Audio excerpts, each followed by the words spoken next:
आदरणीय राष्ट्रपति जी, आदरणीय उपराष्ट्रपति जी,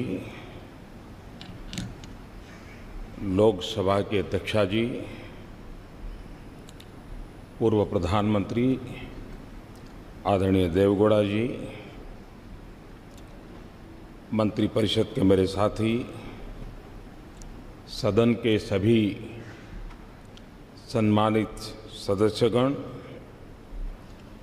और विविध क्षेत्र से पधारे हुए सभी वरिष्ठ महानुभाव,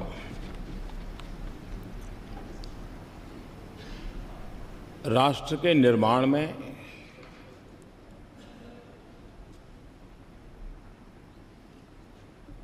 कुछ ऐसे पल आते हैं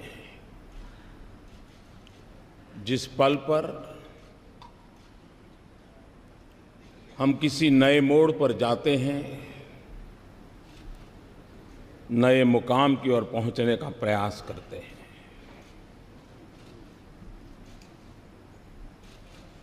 आज इस मध्यरात्रि के समय हम सब मिलकर के देश का आगे का मार्ग सुनिश्चित करने जा रहे हैं।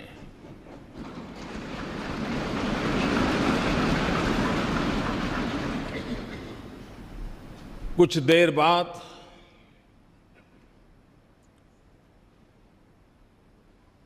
देश एक नई व्यवस्था के ओर चल पड़ेगा। 125 करोड़ देशवासी इस ऐतिहासिक घटना के साक्षी हैं।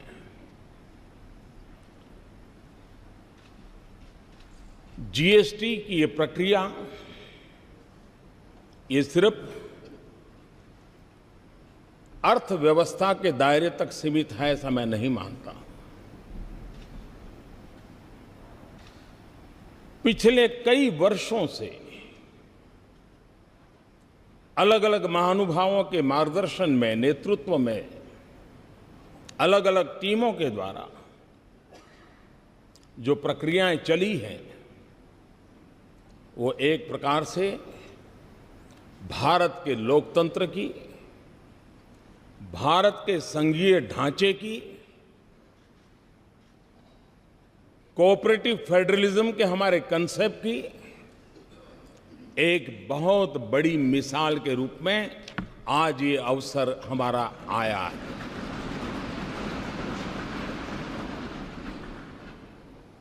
इस पवित्र अवसर पर आप सब अपना बहुमूल्य समय निकाल करके आए हैं। मैं हृदय से आपका स्वागत करता हूं, आपका आभार व्यक्त करता हूं।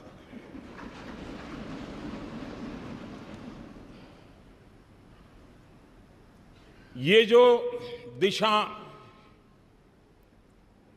हम सब ने निर्धारित की है, जो रास्ता हमने चुना है,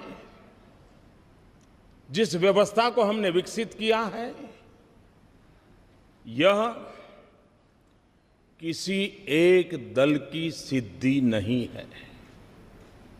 यह किसी एक सरकार की सिद्धि नहीं है। ये हम सबकी साझी विरासत है। हम सबके साझे प्रयासों का परिणाम है। और रात्रि को 12 बजे इस सेंट्रल हॉल में हम एकत्र आए हैं। यह वो जगह है जिस जगह पे इस राष्ट्र के अनेक महापुरुषों के पद चिन्हों से इस जगह ने अपने आप को पावन किया हुआ है। ऐसी पवित्र जगह पर हम बैठे हैं और इसलिए आज सेंट्रल हॉल की इस घटना के साथ हम याद करते हैं 9 दिसंबर 1946 संविधान सभा की पहली बैठक का ये सभागृह साक्षी है। हम उस स्थान पर बैठे हैं जब संविधान सभा की प्रथम बैठक हुई।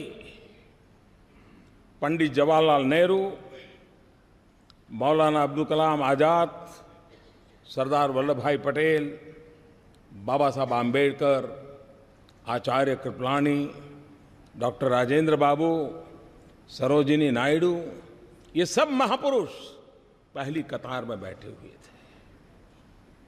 उस सदन में जहां कभी 14 अगस्त 1947 रात को 12 बजे देश की स्वतंत्रता की उस पवित्र महान घटना, ये स्थान उनका साक्ष्य है। 26 नवंबर 1949 देश ने संविधान को स्वीकार किया। यही जगह उस महान घटना का भी साक्षी के रूप में है। और आज वर्षों के बाद एक नई अर्थव्यवस्था के लिए, संघीय ढांचे की एक नई ताकत के लिए जीएसटी के रूप में इसी पवित्र स्थान से बढ़कर के मैं समझता हूं कोई और स्थान नहीं हो सकता है इस काम के लिए।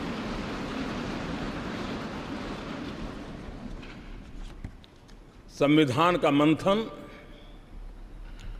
2 साल 11 महीने और 17 दिन तक चला था। हिंदुस्तान के कोने कोने से विद्वत जन उस बहस में हिस्सा लेते थे, वाद विवाद होते थे, राजी नाराजी होती थी, सब मिलकर के बहस करते थे, रास्ते खोजते थे। कभी इस पार कभी उस पार नहीं जा पाए तो बीच का रास्ता खोज करके चलने का प्रयास करते थे। ठीक उसी तरह ये जीएसटी भी एक लंबी विचार प्रक्रिया का परिणाम है। सभी राज्य समान रूप से, केंद्र सरकार उसी की बराबरी में और सालों तक चर्चा की है। संसद में इसके पूर्व के भी सांसदों ने, उसके पूर्व के सांसदों ने लगातार इस पर बहस की है। एक प्रकार से best brains of the country उन्होंने लगातार इस काम को किया है और उसी का परिणाम है कि आज ये जीएसटी को हम साकार रूप में देख सकते हैं। जब संविधान बना तो संविधान ने पूरे देश के नागरिकों को समान अवसर, समान अधिकार, उसके लिए सुनिश्चित व्यवस्था खड़ी करती थी। और आज जीएसटी एक प्रकार से सभी राज्यों के उन मोतियों को एक धागे में परोने का और आर्थिक व्यवस्था के अंदर एक सुचारू व्यवस्था लाने का एक अहम प्रयास है।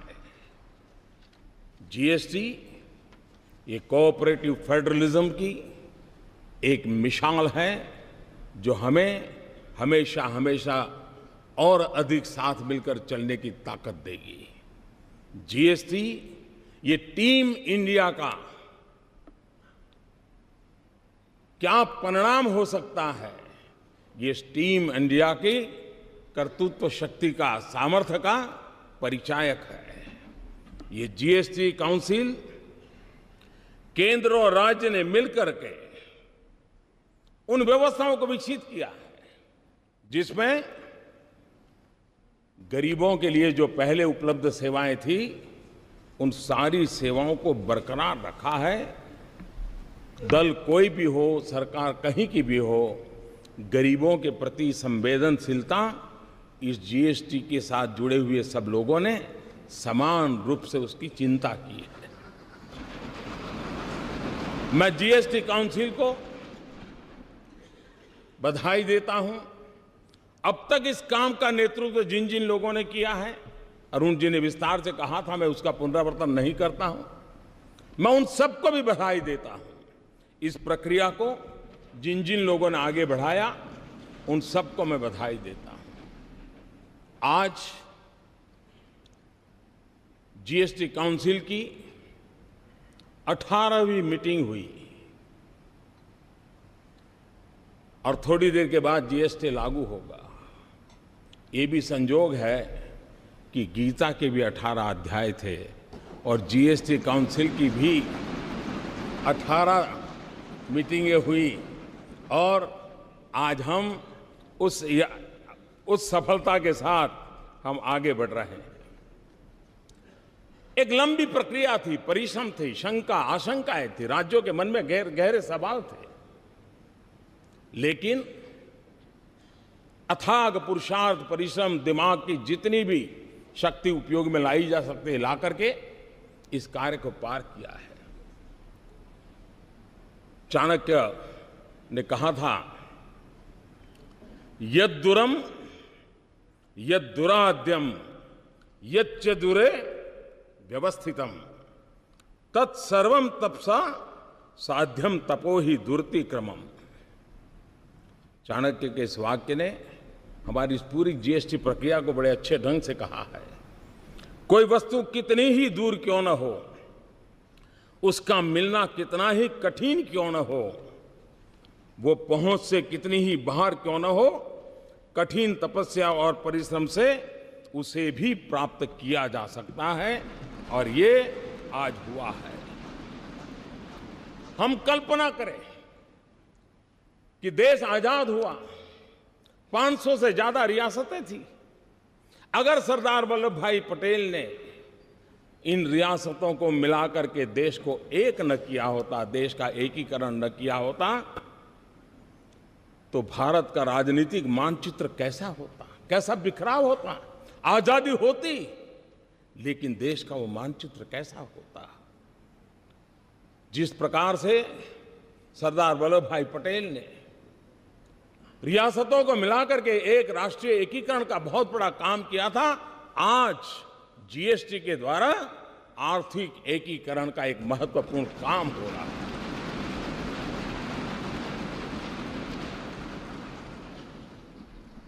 29 राज्य, 7 केंद्र शासित प्रदेश, केंद्र के 7 टैक्स, राज्यों के 8 टैक्स और हर चीजों के अलग अलग टैक्स का हिसाब लगाएं, 500 प्रकार के टैक्स कहीं न कहीं अपना रोल कर रहे थे। आज उन सब से मुक्ति पाकर के अब गंगानगर से लेकर के ईटानगर तक, लेह से लेकर के लक्षद्वीप तक, वन नेशन वन टैक्स, ये सपना हमारा साकार होके रहेगा। और जब इतने सारे टैक्स, 500 अलग अलग हिसाब लगाए, 500 टैक्स। आल्बर्ट आइंस्टाइन प्रखर वैज्ञानिक, उन्होंने एक बार बड़ी मजेदार बात कही थी। उन्होंने कहा था, दुनिया में अगर कोई चीज समझना सबसे ज्यादा मुश्किल है तो वो है इनकम टैक्स। ये आल्बर्ट आइंस्टाइन ने कहा था। मैं सोच रहा था अगर वो यहां होते तो पता नहीं ये सारे टैक्स देख करके क्या कहते, क्या सोचते। और इसलिए, और हमने देखा है कि उत्पाद के अंदर के उत्पादन में तो ज्यादातर कोई बहुत असमानता नहीं आती है, लेकिन जब प्रोडक्ट बाहर जाता है राज्यों के अलग अलग टैक्स के कारण असमानता दिखती है। एक ही चीज दिल्ली में एक दाम होगा, 25-30 किलोमीटर दूर गुरुग्राम में दूसरा लगेगा, और उधर नोएडा में गए तो तीसरा होगा। क्यों? क्योंकि हरियाणा का टैक्स अलग, उत्तर प्रदेश का टैक्स अलग, दिल्ली का टैक्स अलग। इन सारी विविधताओं के कारण सामान्य नागरिक के मन में सवाल उठता था कि मैं गुरुग्राम जाऊं तो यही चीज मुझे इतने में मिल जाती है, मैं वही चीज नोएडा जाता हूं तो इतने में मिलती है, और दिल्ली में जाता हूं तो इतने में मिलती है। एक प्रकार से हर किसी के लिए कंफ्यूजन की स्थिति रहती थी, और पूंजी निवेश में भी विदेशों के लोगों के लिए यह सवाल रहता था कि भाई किस एक व्यवस्था हम समझते हैं और काम कहीं सोचते हैं तो दूसरे राज्य में दूसरी व्यवस्था सामने आती है, और एक कंफ्यूजन का माहौल बना रहता था। आज उस पर से हम मुक्ति की ओर आगे बढ़ रहे हैं। अरुण जी ने बड़ा विस्तार से वर्णन किया है कि जीएसटी के कारण ऑक्ट्रोय की व्यवस्था हो, एंट्री टैक्स हो, सेल टैक्स हो, वैट हो, न जाने कितनी चीजें, सारा वर्णन उन्होंने विस्तार से किया, सब खत्म हो जाएगा। हम जानते हैं कि हम एंट्री के टोल पर घंटों तक हमारे व्हीकल खड़े रहते हैं, देश का अरबों खरबों का नुकसान होता है। फ्यूल के जलने के कारण पर्यावरण का भी उतना ही नुकसान होता है। इस सारी व्यवस्थाएं सिमलेस होने के कारण एक प्रकार से उन सारी अव्यवस्थाओं में से एक मुक्ति का मार्ग हमें प्राप्त होगा। कभी कभार पेरिसेबल गुड खास करके समय पर पहुंचना बहुत आवश्यक होता था, लेकिन वो जब नहीं पहुंचता था तो उसके कारण उस पहुंचाने वाले का भी नुकसान होता था, और जो प्रोसेसिंग करता था उसका भी नुकसान होता था। इन सारी जो व्यवहार जीवन की अव्यवस्थाएं थी, उन अव्यवस्थाओं से आज हम मुक्ति पा रहे हैं और हम आगे बढ़ रहे हैं। जीएसटी के तौर पर देश एक आधुनिक टैक्सेशन सिस्टम की ओर आज कदम रख रहा है, बढ़ रहा है। एक ऐसी व्यवस्था है जो ज्यादा सरल है, ज्यादा पारदर्शी है। एक ऐसी व्यवस्था है जो काले धन को और भ्रष्टाचार को रोकने में एक अवसर प्रदान करती है। एक ऐसी व्यवस्था है जो ईमानदारी को अवसर देती है, जो ईमानदारी से व्यापार करने के लिए एक नया उत्साह और उमंग भरने की व्यवस्था इससे मिलती है। एक ऐसी व्यवस्था है जो नए गवर्नेंस के कल्चर को भी लेकर के आती है, और जिसके द्वारा जीएसटी हम लेकर के आए हैं। भाइयों साथियों, टैक्स टेररिज्म और इंस्पेक्टर राज, ये बात कोई नई नहीं है। सब दूर ये शब्द हम सुनते आए हैं। परेशानी भुगतने वालों से हमने उस चिंता को अनुभव किया है, और जीएसटी की इस व्यवस्था के कारण, टेक्नोलॉजिकली सारा ट्रेल होने के कारण अब अफसरशाही, उसके लिए ग्रे एरिया बिल्कुल समाप्त हो रहा है। उसके कारण जो सामान्य व्यापारियों को, सामान्य कारोबारियों को, अफसरों के द्वारा जो परेशानियां होती रही हैं, उससे मुक्ति का मार्ग इस जीएसटी के द्वारा कोई ईमानदार व्यापारी बेवजह परेशान हो, वो दिन इसके साथ खत्म होने की पूरी संभावना इस जीएसटी के अंदर है। इस पूरी व्यवस्था में छोटे व्यापारियों को 20 लाख तक का व्यापार करने वालों को पूरी तरह मुक्ति दे दी गई है, और जो 75 लाख तक है उनको भी कम से कम इस चीजों से जुड़ना पड़े, इसकी व्यवस्था की है। ये बात ठीक है कि स्ट्रक्चर में लाने के लिए कुछ व्यवस्थाएं की है, लेकिन वो मिनिमम व्यवस्थाएं, नाम मात्र की व्यवस्थाएं की गई हैं, और उसके कारण सामान्य मानवी जो है उसके लिए इस नई व्यवस्था से कोई बोझ होने वाला नहीं है। साथियों, जीएसटी की व्यवस्था ये बड़ी-बड़ी आर्थिक भाषा में जो बोला जाता है वहां तक सीमित नहीं है। बड़े-बड़े शब्द इसके साथ जोड़े जाते हैं, लेकिन अगर सरल भाषा में कहूं कि देश के गरीबों के हित के लिए ये व्यवस्था सबसे ज्यादा सार्थक होने वाली है। आजादी के 70 साल के बाद भी हम गरीबों तक जो पहुंचा नहीं पाए हैं, ऐसा नहीं कि प्रयत्न नहीं हुए हैं, सब सरकारों ने प्रयत्न किए हैं, लेकिन संसाधनों की मर्यादा रही है कि हम हमारे देश के गरीब की उन आवश्यकताओं की पूर्ति में कहीं न कहीं कम पड़े हैं।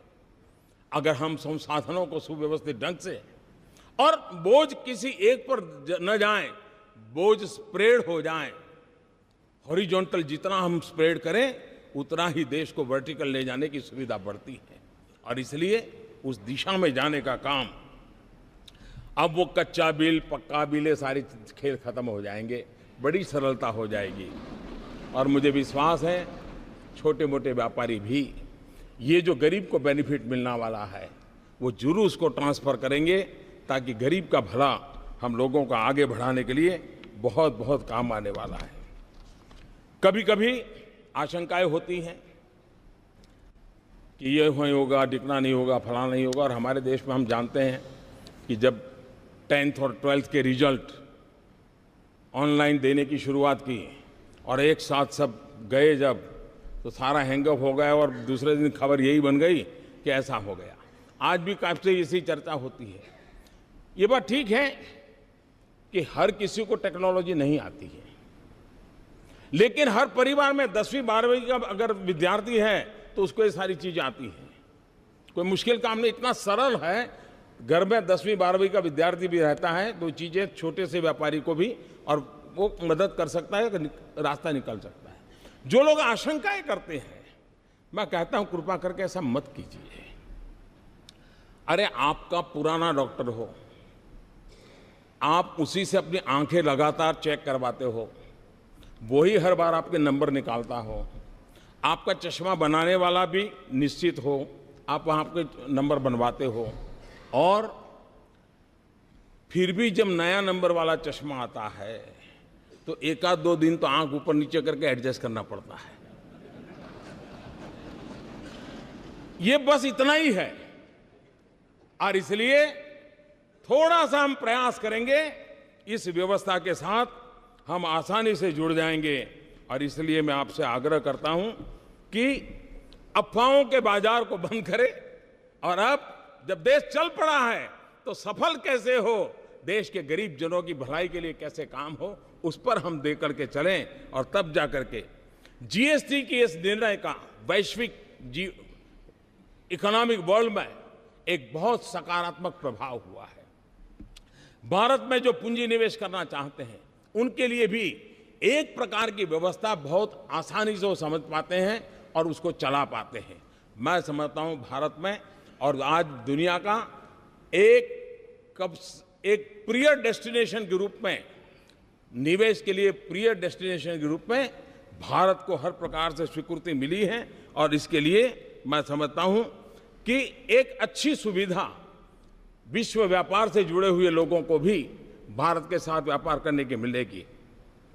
जीएसटी एक ऐसा कैटालिस्ट है जो देश के व्यापार को, उसमें जो असंतुलन है उस असंतुलन को खत्म करेगा। जीएसटी एक ऐसा कैटालिस्ट है जिससे एक्सपोर्ट प्रमोशन को भी बहुत बल मिलेगा। और जीएसटी एक वो व्यवस्था है जिसके कारण आज हिंदुस्तान में जो राज्य ठीक से विकसित हुए हैं उनको विकास के अवसर तुरंत मिलते हैं, लेकिन जो राज्य पीछे रह गए हैं उनको वो अवसर तलाशने में बहुत दम गूंथना पड़ता है। उन राज्यों का कोई दोष नहीं है, प्राकृतिक संपदा से समृद्ध है। हमारा बिहार देखें, हमारा पूर्वी उत्तर प्रदेश देखें, हमारा पश्चिम बंगाल देखें, हमारे नॉर्थ ईस्ट के देखें, हमारा उड़ीसा देखें, संसाधन प्राकृतिक संसाधनों से भरे पड़े हैं। लेकिन अगर उनको ये व्यवस्था, जब जिस एक कानून की व्यवस्था मिल जाएगी, मैं साफ देख रहा हूं कि हिंदुस्तान का पूर्वी हिस्सा के विकास के में जो कुछ भी कमी रह गई है उसको पूरा करने का सबसे बड़ा अवसर सबसे बड़ा अवसर इससे मिलने वाला है। हिंदुस्तान के सभी राज्यों को विकास के समान अवसर प्राप्त होना, ये अपने आप में विकास के राह पर आगे बढ़ने का एक बहुत बड़ा अवसर है।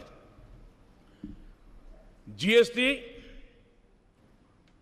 एक प्रकार से जैसे हमारी रेलवे है, रेलवे केंद्र और राज्य मिलकर के चलाते हैं, फिर भी भारतीय रेल के रूप में हम देखते हैं। राज्य के अंदर स्थानीय रूप से मदद मिलती है, एक समान रूप से हम देखते हैं। हमारी सेंट्रल सर्विस के अधिकारी केंद्र और राज्यों में वितरित हैं, फिर भी दोनों तरफ से मिलकर के चला सकते हैं। एक जीएसटी ऐसी व्यवस्था है कि जिसमें पहली बार केंद्र और राज्य के लोग मिलकर के निश्चित दिशा में काम करने वाले हैं। ये अपने आप में एक भारत श्रेष्ठ भारत के लिए एक उत्तम से उत्तम व्यवस्था आज हो रही है, और जिसका प्रभाव आने वाले दिनों में आने वाली पीढ़ियां हमें गर्व के साथ स्वीकार करेगी। 2022 भारत की आजादी के 75 साल हो रहे हैं। न्यू इंडिया का सपना लेकर के हम चल पड़े हैं। 125 करोड़ देशवासी न्यू इंडिया बनाने के सपनों को लेकर के चल रहे हैं, और इसलिए भाइयों बहनों, जीएसटी एक अहम भूमिका अदा करेगी। और हम लोगों ने जिस प्रकार से प्रयास किया है, लोकमान्य तिलक जी ने जो गीता रहस्य लिखा है, उस गीता रहस्य के समापन में उन्होंने वेद का एक मंत्र को उसमें समाहित किया है। उस वेद का मंत्र आज भी हम लोगों के लिए प्रेरणा देने वाला है। और लोकमान्य तिलक जी ने कहा है, उसका उल्लेख किया हुआ है, मूलतः ऋग्वेद का एक श्लोक है, समानी वह आकृति ही समाना हृदयानि वह समानमस्तु वो मनो यथा वह सुसहासति। आप लोगों का संकल्प, निश्चय और भाव, अभिप्राय एक समान रहे, आप लोगों के हृदय एक समान हो, जिससे आप लोगों का परस्पर कार्य सर्वत्र एक साथ भली प्रकार से हो सके। इस भाव से लोकमान्य तिलक जी ने भी हमें आज परिणाम दिया है। जीएसटी न्यू इंडिया की एक टैक्स व्यवस्था है। जीएसटी डिजिटल भारत की टैक्स व्यवस्था है। जीएसटी सिर्फ ईज ऑफ डूइंग बिजनेस नहीं है, GST way of doing business की भी एक दिशा दे रहा है। जीएसटी सिर्फ एक टैक्स रिफॉर्म नहीं है, लेकिन वो आर्थिक रिफॉर्म का भी एक अहम कदम है।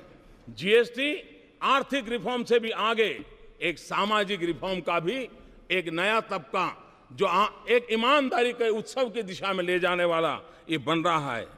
कानून की भाषा में GST goods and service tax के रूप में जाना जाता है, लेकिन जीएसटी से जो लाभ मिलने वाले हैं, और इसलिए मैं ये कहूंगा कि कानून भले कहता हो कि गुड्स एंड सर्विस टैक्स, लेकिन हकीकत में ये गुड एंड सिंपल टैक्स है। और गुड इसलिए कि टैक्स पर टैक्स जो लगते थे उससे मुक्ति मिल रही है। सिंपल इसलिए है कि पूरे देश में एक ही फॉर्म होगा, एक ही व्यवस्था होगी, और उसी व्यवस्था से चलने वाला है, और इसलिए उसे हमें आगे बढ़ाना है। मैं आज इस अवसर पर आदरणीय राष्ट्रपति जी ने समय निकाल करके, क्योंकि इस सारी यात्रा के वे भी एक साथी रहे, सहयात्री रहे, इसके हर पहलू को उन्होंने भली भांति देखा है, जाना है, प्रयास किया है। उनका मार्गदर्शन इस महत्वपूर्ण ऐतिहासिक घड़ी में हम सब के लिए एक बहुत बड़ी प्रेरणा का कारण बनेगा, नया उमंग और उत्साह मिलेगा, और उसको लेकर के हम आगे चलेंगे। मैं आदरणीय राष्ट्रपति जी से मैं उनका बहुत आभारी हूं कि वो आज आए हम सबका मार्गदर्शन करने के लिए, और उनकी बातें हम सबको एक नई प्रेरणा देती रहेगी। इसी एक भाव के साथ मैं फिर एक बार इस प्रयत्न के साथ जुड़े हुए हर किसी का आभार व्यक्त करते हुए मेरी वाणी को विराम देता हूं और श्रद्धेय राष्ट्रपति जी से आग्रह करता हूं कि वो हमारा मार्गदर्शन करें।